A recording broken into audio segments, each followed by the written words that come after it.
3HL broadcasting live from Maryland Farms Wine and Spirits. We'll be here until 6 o'clock. They've got all kinds of giveaways for you and some deals on various things.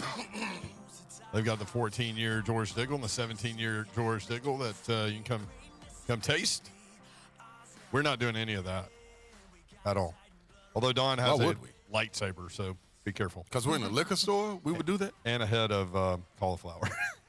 Yeah. What a random it's a very bizarre concoction over here. That's a real listener. Cousin Danny brought her some cauliflower because she gets cauliflower wings at Buffalo Wild Wings. Mm-hmm. Yes. All right, voice of the Titans, Mike Keith, joins us now. Mike, 17-10 win in Houston. They did what they had to do. We all knew what the game plan was going to be, and they executed well. Derrick Henry, 32 carries, 219 yards, and 2 touchdowns. That was fun to watch. There, if you can hear me, I cannot hear you. Mike Keith cannot hear me. There you are. Hey, it's the bot, baby. Welcome. Hey, welcome to you, Mike Keith. We were just talking about how physical a mindset the Titans went into that game with, knew what the game plan was, and executed very, very well. Fun to watch Derrick Henry just mow through people. It's unusual. I don't think I've ever seen anything quite like that where you knew it was coming and they still couldn't stop it. I mean, everybody knew it was coming. And that was I don't know that I've ever, like I said, I've seen situations where you knew the back was going to carry a lot and you understood it was going to happen, but there's really no way outside of 9 turnovers or something fluky that you win that football game unless you have the situation happen that you're going to hand it to Derrick Henry and you want him to handle it 30 times. You knew you did. They knew you did. And yet he still rushed for 219. And he had a reception for 9 yards. I mean, it's just utterly fantastic. It was so much fun to watch. I wonder if you could hear my smile over the air through the course of the broadcast, because to me, yes. That game was a thing of beauty. I love throwing the ball. That's so much fun. But to see this and at another team's home, particularly a division rival, it doesn't get a lot better. And the Texans, right? Yes. Like Bud Adams is up there smiling, man. He's a happy guy right now, and we think of him in every one of those situations because that was the game to him. As Coach Fisher used to say something, I can't remember what he used to say. He would say, that game counts 8. Whereas some games count 2, that game counts 4, that game counts 8. I can't remember how he used to say it, but everyone in the organization understood that he wanted those games badly, and to win one like that, pretty great. I mean, the Titans ran 55 plays, Mike. They ran it 45 times. And I think they threw one was a kneel down. Yeah, well, good point there. But 314 yards, most yards rushing by an NFL team in a game this season. And, again, I just go back to, sometimes you see something like that in college football where you can just out-athlete somebody and they know what's coming but can't do anything about it. Very rarely do you see something like that in the NFL. I had the opportunity to learn a lot of football from men who were kind enough to teach me philosophical things, and David Cutcliffe is one of my North Stars, and he always will be, not only as a football coach but as a human being. He's one of my personal heroes, period. But the thing I loved about Coach Cut most about calling plays was when he had something that was working, he made you stop it before he stopped doing it. And he's like, why would you not? And that was what, Todd Downing and the staff did yesterday, is they went with the philosophy of, if it's working and it's winning, this is what we're going to do. Because the design of it, and I was proud of what Malik Willis said after the game, we're not here to throw for 300 yards or run for 300 yards. We're here to win. And that's what that ball game was all about. I mean, there was a very straight path to victory, and the Titans took it, and they were able to win the game. Mike Keith, the voice of the Titans, with us on 3HL. Defensively, Mike, I think that's getting overlooked by the rush performance by the offense. But defensively, you want to talk like Slay was talking about a python earlier. I mean, they just choked the life out of Houston. This is the defense that we hope to see before the season.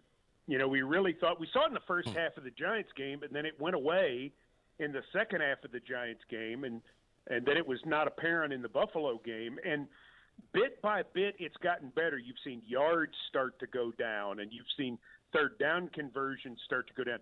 This defense is allowing a third down conversion rate of 25.6. So they are all of these things are factoring in rather neatly for them, that suddenly they're catching their stride. Getting Bud Dupree back was a big deal. You know, getting the linebackers back, getting guys in the secondary back. Christian Fulton is just really outstanding right now. This is some of the best corner play we've seen in a while here. So you're feeling like, you know, if Elijah Molden's coming back soon, and you know some other guys are going to have a chance to get back soon, you like what that unit is becoming, and think they could probably keep it up. Man, Mike, you said you wonder could people tell you were smiling during the broadcast. I was one of those people, Mike, because I was down at Universal Studios trying to make Lil Ron happy, and I did do that. But I had my earphones in, listening to you the entire game, man, dude. I knew exactly what was going on. I'm telling you painted a hell of a picture, and we got your counterpart on Wednesday in Coach Mack. But for you, I was trying to come up with all kind of adjectives before the season. Defense nasty. Try to go away from that. Are they just filthy? What is it? But I kept getting a question mark about the secondary, and you just hit on it. Fulton coming back healthy from the little injury. McCurry coming along. You got other guys, like you said, Molden. Like, can this be better without a Rashad Weaver? I mean, got to take into account of who they're playing right now. Can this defense be that much better and missing a guy like that? Well, I mean, they can get better. I think there was some, you know, particularly in the front, they had to figure out how they were going to deploy without Landry. Right. And that may have been harder than what we guessed beforehand, because Landry does so much. And that's where you really missed him. So there were so many things, and Shane Bowen has told me before, he goes, we ask him to do things that we don't ask other players to do, and so sometimes his stats are not as good because we're asking him to do all these different things. Well, you take out a piece like that, and you're like, okay, how do we put this puzzle back together? And then, you know, you get Dupree hurt, and you don't have him for about, 90 or 80% of the snaps early on, and so then you get him back, and you know, Long is getting healthier. Having Zach Cunningham back, I think he will get better as he goes, having missed, you know, basically 4 weeks. So you've got to be excited about what he gives you. But Hooker in the secondary, Adams in the secondary, Mitchell in the secondary. You know, I know people are, you know, hurting with Farley right now, but I haven't given up on Farley because I'm watching his work here. And this guy is nose to the grindstone. He's just got to get his confidence. You know, and does he factor in somewhere in a package down the way as that confidence grows? I think those are little things that you look for in the second half of a year as you try to determine a way that you get better. We've heard also other former players talking about it, like Hitman and KD talking about it, Dr. Dyson. With a guy like that grinding, like you said Caleb Farley would do, you think he's being in this system and knowing what it is, what Vrabel asks of his guys, being flexible, could you see him moving positions like that, Mike, or not? I don't know if it's moving positions as much, Ron, okay, as you may be able to find some things in some various packages where he fits. Like you get Lonnie Johnson in the game yesterday.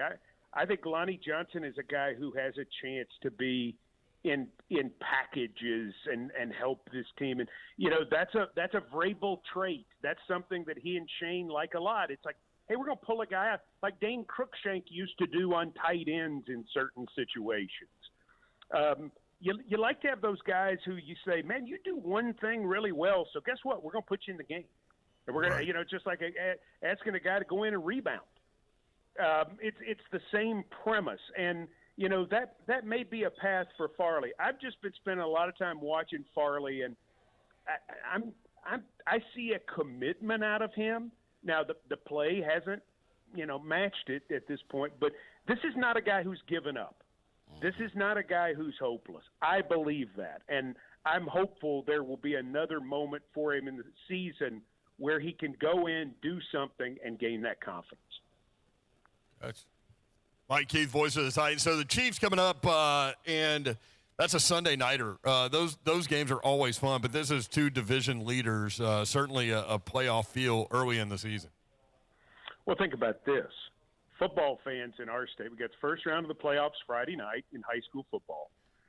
The biggest college football game of the year so far involves Tennessee. They played Georgia on Saturday afternoon, and then we're on Sunday Night Football. So the first weekend in November, football heaven, I think it's official. It's football heaven for the fans in the state of Tennessee, and it's exciting. I mean, it's an opportunity. I understand, you're going against Patrick Mahomes. They've had the week off, and, he's thrown 20 touchdown passes already, and, the Titans have had some struggles in different areas, particularly scoring, and, you just go play it. Right. You figured out how to win the one yesterday, and as Coach Mack said, now you line up and you say, how do we figure out how to go win this one? None of them are going to look the same, and you're going to have to play better in certain areas, but you've got these opportunities, and this is what you want. You've put yourself in a really good spot with 5 wins already. This is a team you normally play well. For whatever reason, you play them well. So, we are to them kind of what Baltimore unfortunately is to us. And that happens. There are those matchups. In this case, I'm looking forward to seeing what can go down.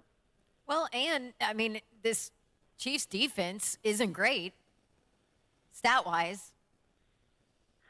Yeah, but see, I think that's misleading, Dawn, because I think – and this is where they're so smart with how Spagnuolo does a great job because he's got the mindset of we're going to just win the game. Mm-hmm. And so they play from in front so much. Yeah, they do. They will give up yards. They will give up certain conversions because it's like, look, yesterday in the ball game, it took Houston over a minute in the final drive to pick up their first 11 yards.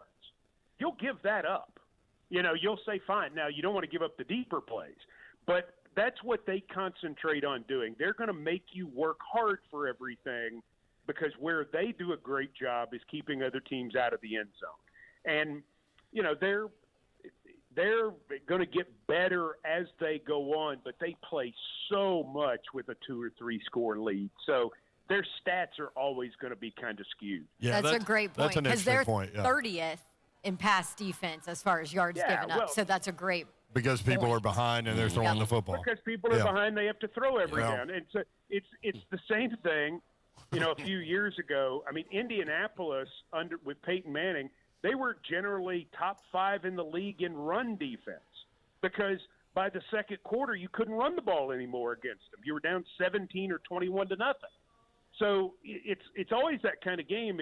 If you can trade blow for blow and stay right in there and keep doing what you're doing, suddenly you probably do have some advantages. But if you play into Spagnuolo's hands, that's where he's got you. And that's why on that staff, he is so perfect to run the defense because Andy Reid has no interest in that. And that's the beauty of Andy Reid. Also, to Titans fans that may be going to Kansas City, maybe they've never been there, that is an awesome place to go watch a football game, and their fans are great, and so the experience will be good. Also, the Titans have won 3 of the last 4 there, so there's that also. Well, it is as big time an atmosphere as there is in the NFL. Mm-hmm. It's an SEC atmosphere.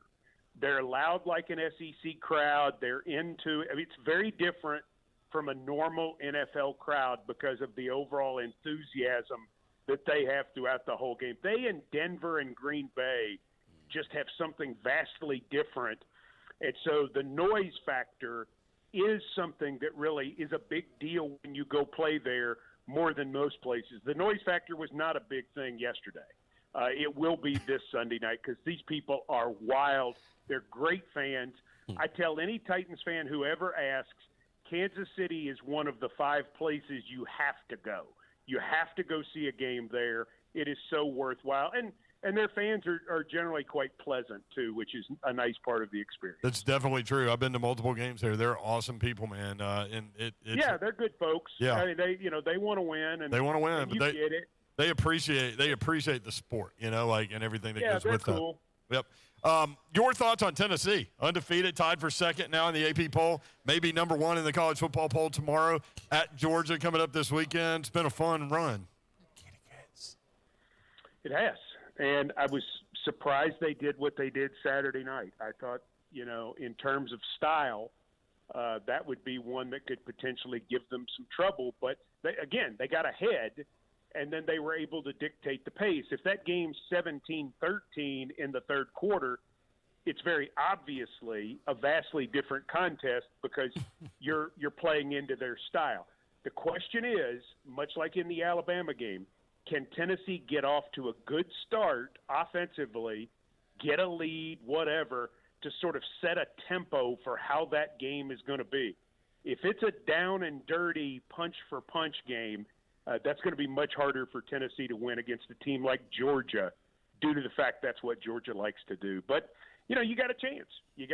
They're much like the Titans. You welcome the opportunity. Go swing. See what happens. Mike Keefe. Voice of the Titans. Thank you, Mike. Good stuff, man. Appreciate you. Thanks, guys. That laugh right there.